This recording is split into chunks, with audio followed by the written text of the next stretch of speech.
Pour la petite histoire, c'est depuis 1992 que l'association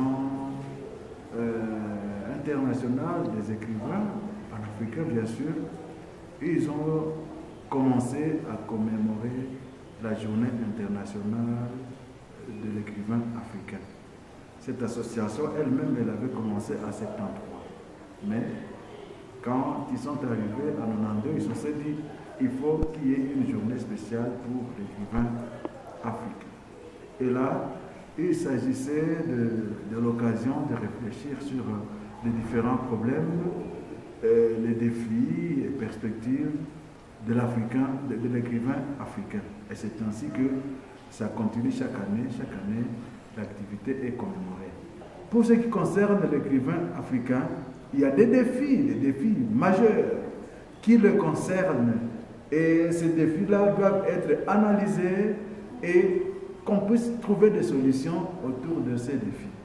Je vais en citer certains parce qu'il est vraiment difficile de citer tout ce qui concerne ces défis-là. Le premier défi concerne la thématique. Quels sont les thèmes exploités par cet écrivain africain? Il y en a qui baignent dans la culture, d'autres dans l'histoire, d'autres dans la politique, d'autres dans le genre. Et donc, je peux dire que, globalement, la thématique exploitée par les écrivains africains aujourd'hui, c'est une thématique diversifiée. Quelqu'un peut produire son œuvre, mais où est-ce qu'il va l'éditer? C'est un grand problème.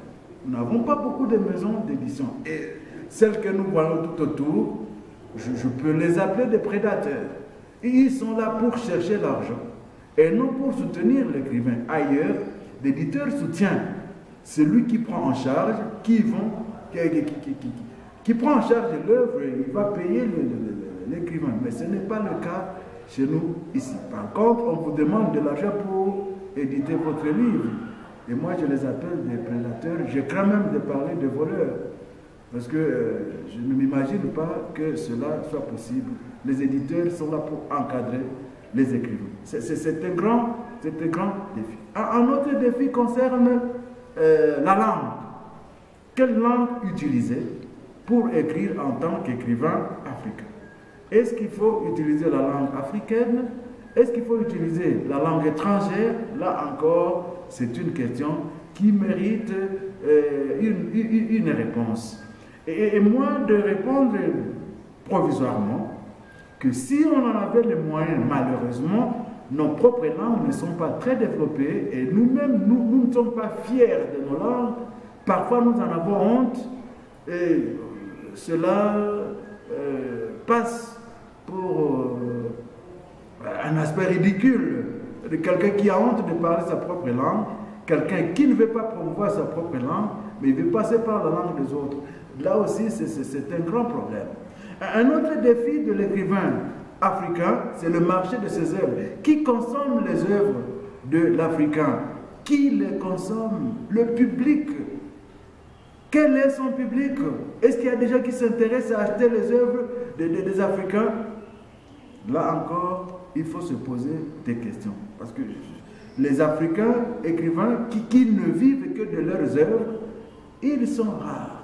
Parce que le marché, le public, la réception des œuvres pose encore problème. Il y a le monde politique qui menace.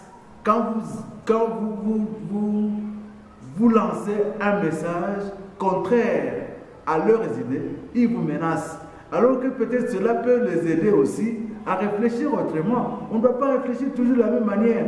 Mais quand vous recevez un message contraire à votre attente, il ne faut pas menacer, il ne faut pas tuer, il ne faut pas emprisonner les gens. Et donc là, j'ai cité quelques défis, mais il peut y en avoir encore d'autres. Et j'en appelle aux uns aux autres de réfléchir autour de cela pour que l'écrivain africain puisse vivre de son œuvre aussi, comme ailleurs.